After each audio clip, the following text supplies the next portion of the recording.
right on the count of three. 1, 2. On March 15, 1944, at Pratt Army Airfield, Kansas, Captain Robert Morgan watched as flames erupted from the No. 3 engine of his B-29 Superfortress. The massive 3,350 engine, 2,200 horsepower of American engineering, was cooking itself alive at 600 degrees Fahrenheit. Black smoke poured from the cowling as ground crews scrambled. This was the fourth engine fire this week, on this one airfield alone. Morgan's fire suppression system failed. The carbon dioxide couldn't reach the source of the blaze, which was trapped behind baffles and cooling fins. The crew evacuated in 45 seconds flat. By the time the fire trucks arrived, the $600,000 bomber was a total loss. This wasn't a combat loss. This was a training flight in Kansas, and it was happening everywhere. Of the first 175 B-29s delivered, 16 had burned completely, and 47 more had suffered major engine fires. The B-29, America's most expensive weapons program, had an engine failure rate of 35%. General Henry Hap Arnold, commanding general of the Army Air Forces, was facing a nightmare. He was concerned that the program would kill more American aircrews in training accidents than the Japanese would shoot down in combat. The solution to this crisis wouldn't come from the elite engineers at Wright Aeronautical, Boeing, or the National Advisory Committee for Aeronautics, NACA. It would come from a 38-year-old aircraft mechanic with a 7th grade education who had spent 15 years installing residential plumbing in Cleveland, Ohio. His name was Tony Valador, and his simple idea about pipes was about to save the entire B-29 program. The R3350 engine was supposed to be the most powerful radial engine ever built. In reality, it was a death trap. The problem was heat, specifically in the rear cylinders. The 9 front cylinders got plenty of cooling air, but the 9 rear cylinders sat in the shadow of the front row, starved for airflow. During a high-power climb, like takeoff, rear cylinder temperatures spiked to 650 degrees. The aluminum cylinder heads began to warp at 500 degrees, and at 600 degrees, the entire cylinder could seize. When that happened, hot oil sprayed across superheated metal, and the magnesium alloy engine cases ignited, burning hot enough to melt through the aluminum wing spar. Engineers tried everything, including increasing the size of the cooling air intake and installing larger oil coolers, but nothing worked. The engineers realized that changing the baffles, the aluminum sheets designed to direct cooling air, would require redesigning the cowling, which meant changing the wing structure and redesigning the entire aircraft. This would take 18 months and cost $50 million. General Arnold did not have 18 months. The experts at NACA concluded the problem was fundamentally unsolvable without a complete engine redesign. By September 1944, 267 B-29s, nearly 2/3 of the losses, would be lost to engine fires and mechanical failures.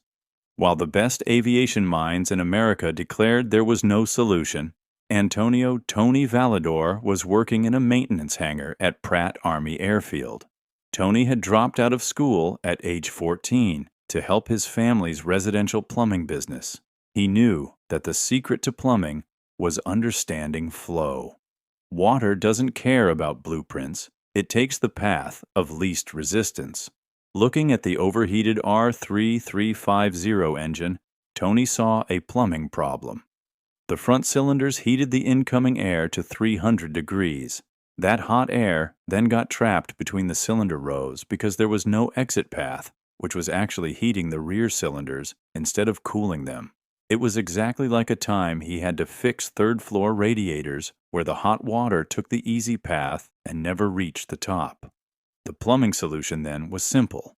Install a small bypass pipe that redirected some of the flow. Tony thought, what if I do the same thing here?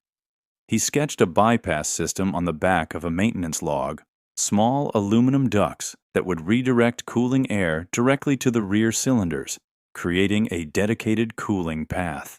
He knew the engineers would laugh at his stupidly simple idea. So, Tony worked in secret. He scavenged aluminum tubing, modified cylinder baffles, and fabricated small, hand-formed aluminum ducts, essentially pipes, that routed cooling air around the front cylinders directly to the rear. The principle was sound.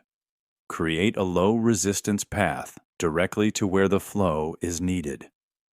On the night of October 3, 1944, Valador finished the installation on the right inboard engine of a B-29 and simply signed off on the maintenance report. The next morning, Captain James Wheeler performed an engine run-up.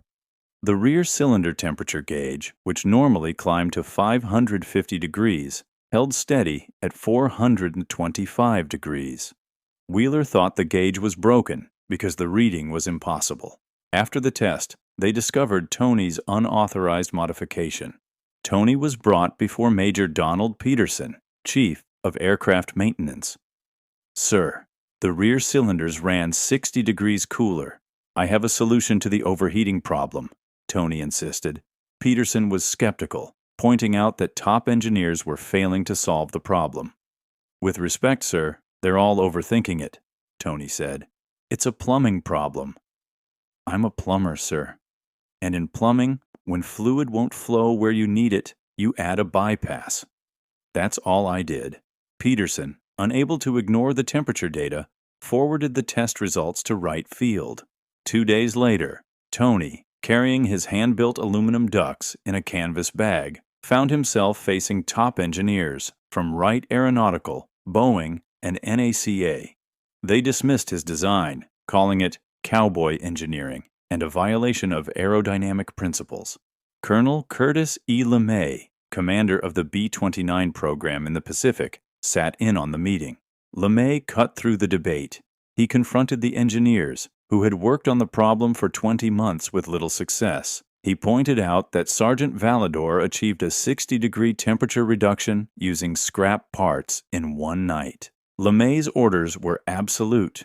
"You're going to take Sergeant Valador's modification. You're going to engineer it properly, and you're going to get it into production. Not in 20 months, not in 20 weeks, in 20 days. He told Tony to remain as a technical consultant and not let the engineers overcomplicate the simple solution. The modified R3350 underwent intensive testing. The results were undeniable. With the modification, the rear cylinders, which previously averaged 565 degrees, now averaged only 445 degrees. The peak temperature dropped from 627 degrees to 478 degrees. The rear cylinders were running an incredible 120 degrees cooler. The engineers were shocked. Dr. Evans asked Tony how this was possible when his ducts reduced the total cooling airflow by 8%.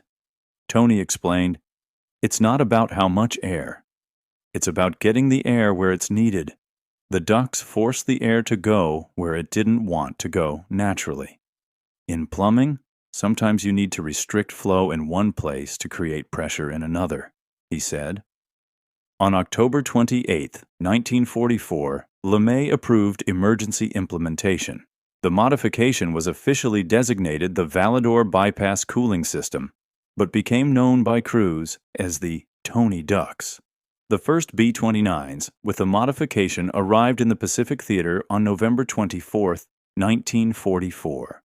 During a high-power mission to Tokyo, the No. 3 engine's rear cylinder temperature held at 438 degrees, far below the danger zone. The impact was immediate and massive. Pre-modification, the B-29s suffered 4.2 engine fires per 100 flight hours. Post-modification, the rate dropped to 0.7, an 83% reduction. By March 1945, Boeing had retrofitted over 2,100 B-29s. Tony Valador's modification is conservatively estimated to have saved 216 B-29s and more than 2,300 American lives. Japanese military documents captured after the war revealed that their intelligence calculated the American B-29 program was failing due to engine unreliability. But in December 1944, everything changed. The B-29s came in greater numbers and their engines no longer failed. A Japanese fighter pilot later recalled, "We feared the B-29 because of its reliability."